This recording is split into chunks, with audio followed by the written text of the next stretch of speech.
Whoa, okay, so Apple just dropped the new M2 Pro and M2 Max chips kinda out of nowhere. And listen, on the surface, it looks like your standard run-of-the-mill upgrade. But when you get your magnifying glass out and really look at the silicon, things get weird. Like, really weird.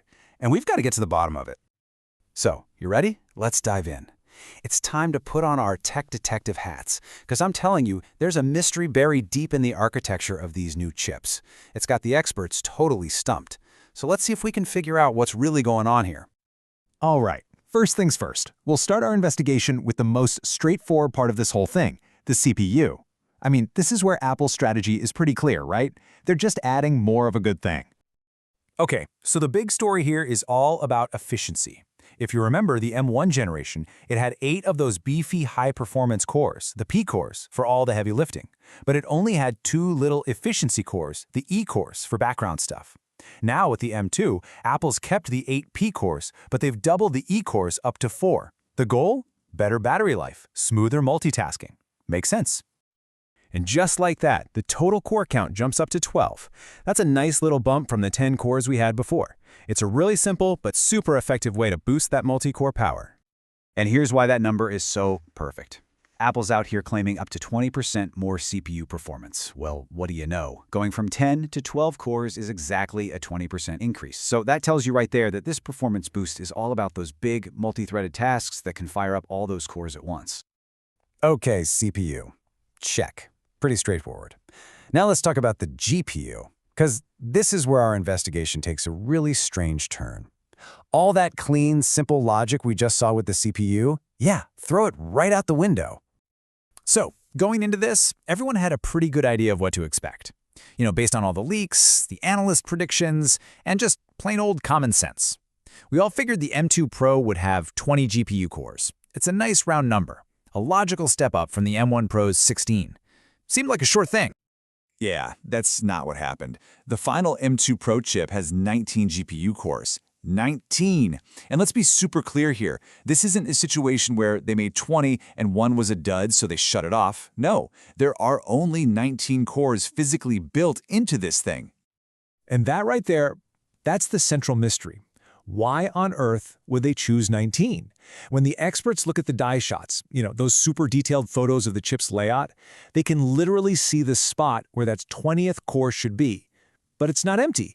There's some other completely different structure sitting there instead. What is that thing? So this confirms it. It's not an accident. It's not them trying to work around a manufacturing defect. This was a deliberate and, frankly, very peculiar design choice. Apple went out of its way to specifically engineer this chip to have 19 GPU cores. And then the math just makes everything even weirder. Apple's claiming up to 30% more GPU performance. But hang on, going from 16 to 19 cores is only an 18.75% increase. So where's the rest of that performance coming from? I mean, maybe each individual core is just faster? Or maybe whatever is sitting in that missing 20th spot is doing some kind of secret optimization. The truth is, we just don't know. And just when you think it can't get any stranger, along comes the M2 Max to really blow our minds. It has 38 cores, not the 40 you'd expect. Now see, the old M1 Max was easy to understand. It was literally just 2 M1 Pro GPUs stuck together, a perfect mirror image.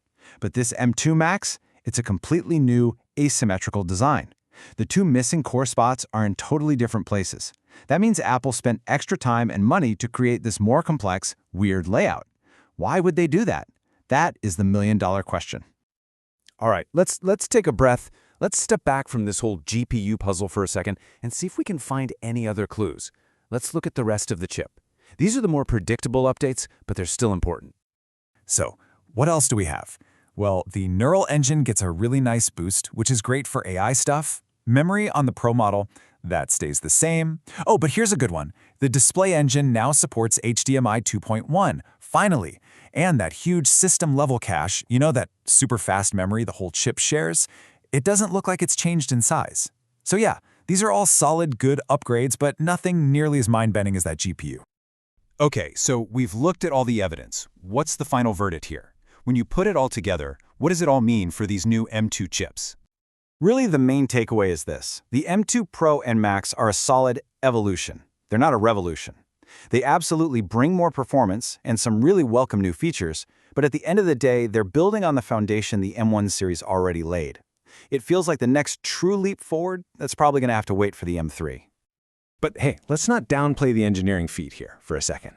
The M2 Max crams an absolutely mind-boggling 67 billion transistors onto one tiny piece of silicon. That's just an incredible achievement. It really shows you the insane scale and complexity we're talking about, even for what we're calling an evolutionary step. So at the end of the day, what do we have? We have chips with more cores, better performance, and a fascinating, totally unanswered question. That bizarre GPU design is a great reminder that even at a company like Apple, there are still secrets hidden deep down in the silicon. And it just leaves you wondering, right? If this is the big mystery of the M2, what kind of puzzles is the M3 going to have in store for us?